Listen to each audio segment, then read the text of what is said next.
The stock market largely brushed off weak economic data and recession fears.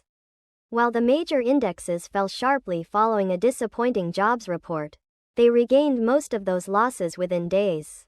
Despite mixed economic signals, a series of strong earnings reports from major companies has underscored the resilience of corporate profitability. 주식시장은 부진한 경제 지표와 경기 침체 우려를 대부분 씻어냈습니다.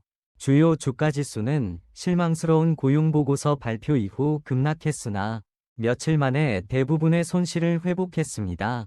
혼재된 경제 신호에도 불구하고 주요 기업들의 강력한 실적 발표는 기업 수익성의 탄탄함을 입증했습니다.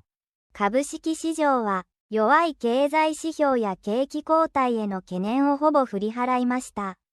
主要株価指数は期待外れの雇用統計を受けて急落しましたが、数日以内にその損失の大半を取り戻しました。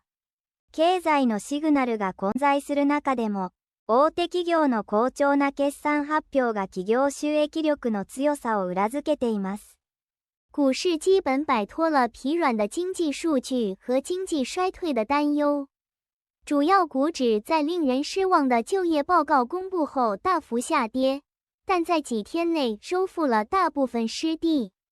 尽管经济信号喜忧参半，多家大型企业的强劲财报凸显了企业盈利能力的韧性。